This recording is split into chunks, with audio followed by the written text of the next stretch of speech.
All right, I'm here with Siyabend Özdemir, founder of Gen PPT, Gen PowerPoint. See how you doing today? Doing amazing. Thank you for having me, Andrew. Yeah, so you recently got acquired and blew up on Twitter. You had a posting of over 1 million people. Great to have you on. But before we start, for those that may not know you, do you want to give a brief introduction of yourself? Absolutely. I'm Sia. I'm based in Switzerland, originally from Kurdistan. And yeah, I mean, what can I say? I'm 18 years old, still go to school, and on the side, I just build startups. That is awesome. How'd you get into entrepreneurship? How'd you start building products? Where did it all start? Well, I mean, I would probably say it goes back to the childhood. Around 11 years old was when I actually started getting into coding. But before that, I was already doing stuff. So I would be selling rubbers, like the small rubber pieces to erase stuff on your piece of paper. I would buy them in one place and sell them to my classmates for a higher price and stuff like that. So it all really started in the childhood, but later evolved into more of a tech stuff and tech niche. Nice. Tell me about Gen PowerPoint. How'd you get the idea for that? I got to assume at 18, you're not making too many presentations, or maybe you are, but it's a killer product. I went through it. How'd you get the idea? Well, I mean, we do make some presentations in school, definitely. But yeah, as you said, not that many, maybe once a month. But I actually had somebody who was very close to me at the time who was very focused in SEO. One day he sent me like this huge CSV file of just the top pages of a blog page. It was a super popular affiliate blog page that made their money with basically affiliate links in their blog posts. And he sent me an analysis of all their top pages. And I took a look at it. I think it was like 11 p.m. at the time, basically on a school night. And I went through it and I saw it there. And honestly, that was kind of the point that I decided to build it. That is awesome. I love how you're doing this at such a young age too. I started entrepreneurship pretty young too. And it's awesome. And I'm sure as the years goes on, you're going to build bigger and bigger stuff. But again, what you build is crazy good. How did you get the first customers? How'd you market it? Tell me about that. Well, before that, I heard about this Twitter niche kind of that's called Build in Public, where there's a lot of these so-called indie hackers, people who build softwares entirely by themselves with no team, and they bootstrap everything. I heard about that, so I got into that, and there was this kind of like style of building products that was just like people shared absolutely everything. It didn't matter if it was revenue numbers, how they get their clients, they were sharing everything. And I decided to kind of give that a try. And that was also where my first customers came through. It was mostly students who I knew personally, but also mostly people seeing me on X, formerly Twitter, who saw my posts and decided to support me. Nice. What were some interesting use cases you saw from Gen PowerPoint? Were you seeing like Fortune 500 interesting meeting presentations? Were you surprised at other companies that used it, or different students at different schools or different locations? Anything cool about just the users of Gen PowerPoint? Well, the cool thing about it was that the use cases were like, there were so many use cases about it. I saw everything from normal students using it all the way to a guy that I knew who was using it to generate presentations around his product. And then he was uploading those presentations to another presentation sharing site and basically getting traffic from that by having, I think it was kind of a programmatic SEO workflow that he had going on there. That's slick. So you have product market fit. The business is growing super, super fast. Why'd you decide to sell it? I would say it's for a lot of reasons.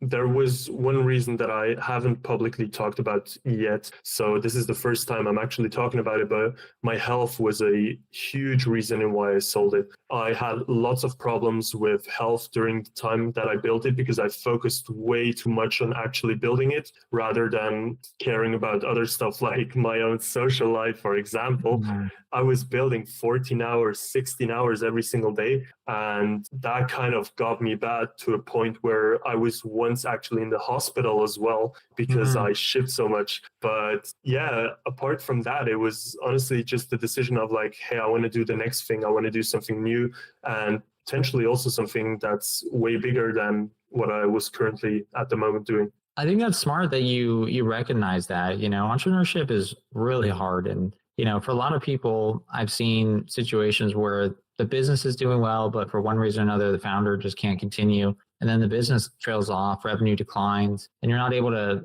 monetize or take advantage of that acquisition opportunity. So I'm glad you recognized that and gave yourself a break and were able to successfully sell this business. But let's move forward. You list on acquire.com. You finish setting everything up. What did the first week look like? How many buyers reached out? Were you surprised? What were your expectations? Let's start there. I mean, the entire process was actually super easy. Getting it listed was like the easiest part ever. I got it listed in I filled out all the details in an hour or two, then started actually like filling in all the details as well and preparing some documents that I could show the buyers. And a lot of people actually reached out. So I was getting consistent new people who were interested in buying. And I really loved how I was able to look at verified funds and approve or reject them, have this entire process basically automated with the NDAs and everything.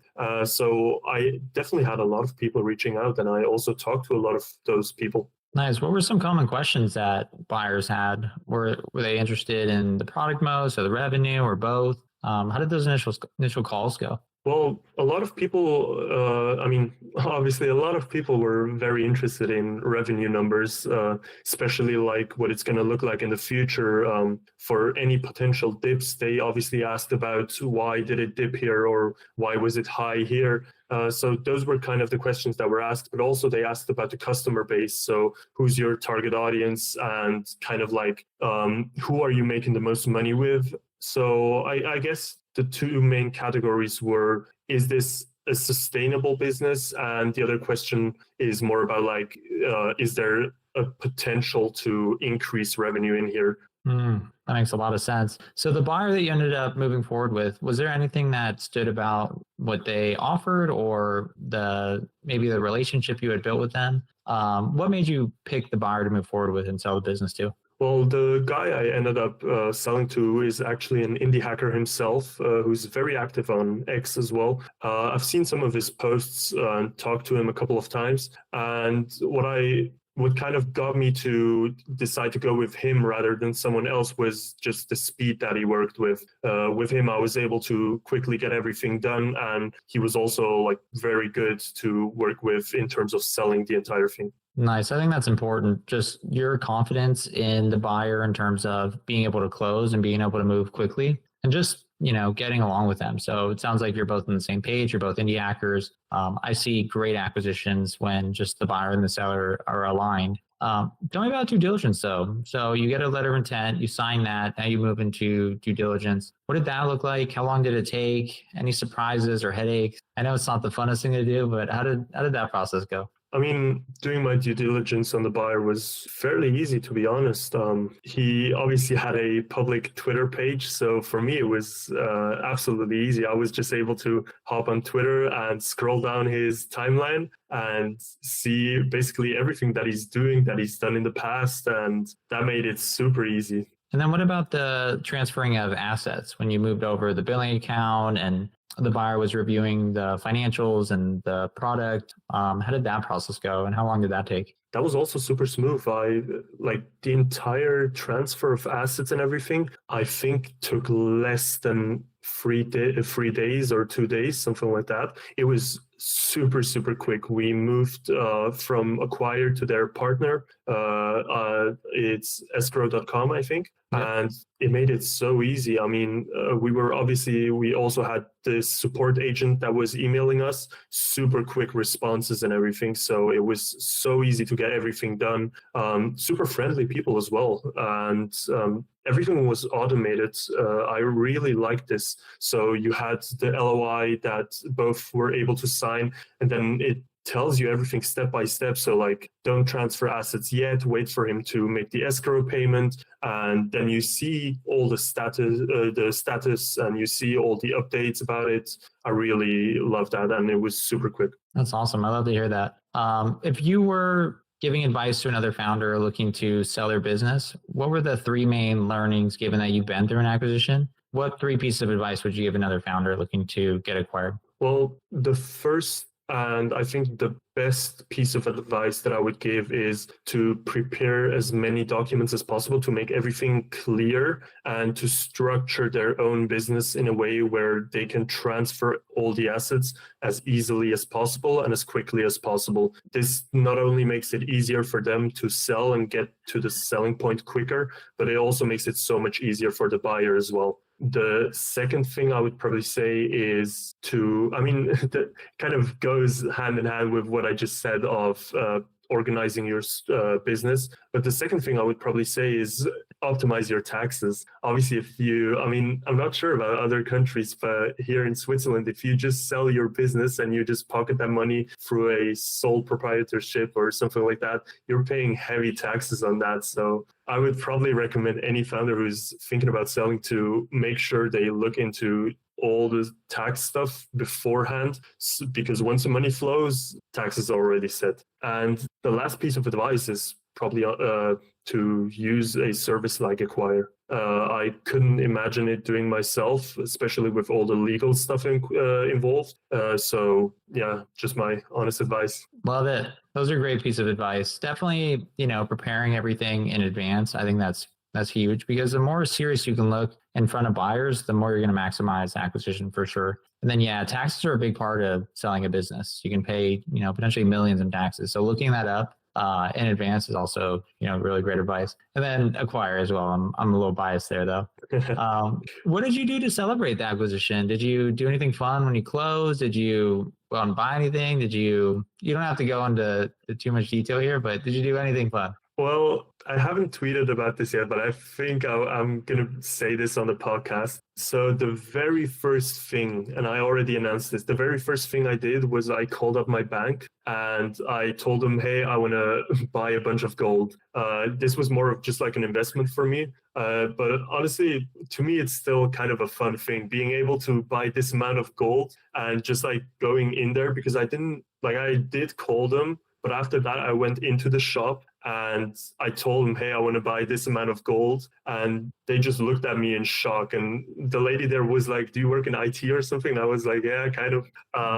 So yeah, that was super fun. And the people there, like, seeing their reaction to it was also like super funny to see, because most of them did not know where the money came from. So they thought I was laundering money or something like that. Oh man, that's hilarious. Did you get like actual gold bricks, like physical gold, or just gold? Exactly. No, gold bars, actual gold bars, saved away, stored away in a Swiss vault. So yeah. That is awesome. Good for you, dude. Yeah. I mean, invest the money, don't do anything dumb, maybe buy yourself something nice, but the majority of it, at least 90% of it, definitely reinvest it. Absolutely. My next question is, what are you doing next? Are you going to keep building? Are you taking a break? What does the next chapter look like for you, Sia? Well, actually goes hand in hand with the previous question. The next thing I'm doing, two things if we categorize it into health and business.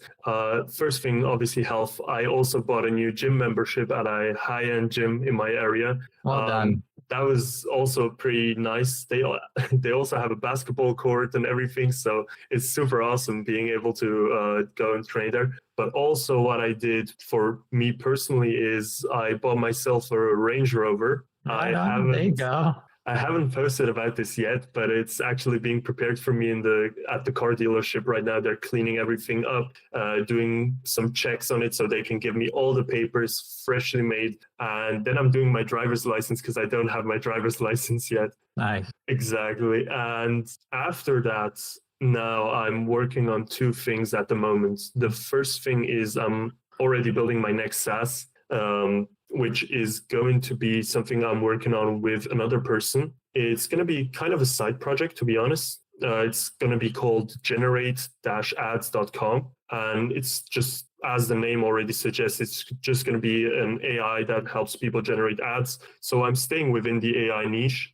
just like I did with my last product. And I'm probably going to try to incorporate some marketing as well that I did with my last product. And that's going to be more of a side project. But what I'm mainly doing right now is honestly exploring my options. I got an internship offer at Comp AI, where I'm going to be traveling to the UK and New York for an entire month, and going to be working with them to help them grow their business and also to code some new stuff, new features, which is going to be awesome. And the rest of it, honestly, I'm still trying to explore. I've gotten offers from Lovable to come work for them in their growth team. I've gotten offers from a bunch of other startups who basically offered me some equity as well, alongside with some payment like a normal employee. And honestly, I think I might go for that option as well. But the last option that I still have is I had 1 or 2 VCs reach out to me asking me what my next project is going to be so they can fund it as well. And yeah, to that, I can just say, I mean, it wouldn't have been possible without the acquisition and without Acquire and the nice tweet that I made with like the entire Acquire logo and everything in it. That was actually the main reason all those people reached out to me. Right on. So yeah, you got such a bright career ahead of you. I'm stoked for you, dude. If I had any advice, I would say, whatever you made from the acquisition, invest as much as you can. Because when you're like 30 or 40, that could be worth a ton.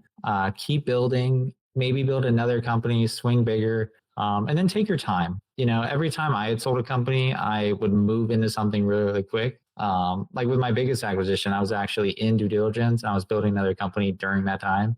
Going back, I wish I, took a break, really thought out my next move. So enjoy the time, celebrate the win, and yeah, man, keep building. I'm excited to see what you do next. Absolutely. Thank you so much. Can I actually ask you, how did Acquire start out? Yeah, I mean, there's like a few versions of Acquire that I could say was like the beginning, but so I just sold my second startup. It was a company called Altcoin.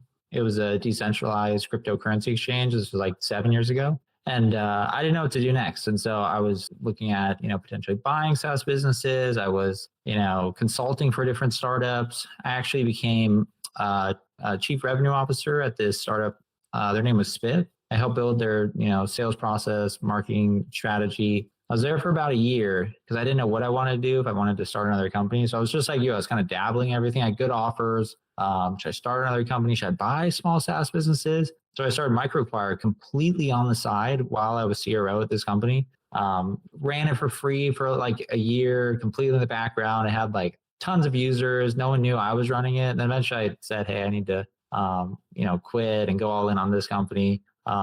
Originally, what I'm getting at is the original idea was a deal flow platform for myself, so I could potentially acquire small SaaS companies, and then if I didn't buy it, you could still find a buyer. Then I fell in love with just the idea of helping entrepreneurs, so I went a different direction with the business. I think the lesson there is, keep your options open and don't go into something like this is exactly how it has to be, because you might find a better path. Absolutely. I love that story. So you basically solved your own problem as well. Yeah. Absolutely. And definitely find a customer that you love too. I love working with entrepreneurs. I love seeing success stories like yours. For you, maybe it's working with marketers or, sales teams, whatever it may be.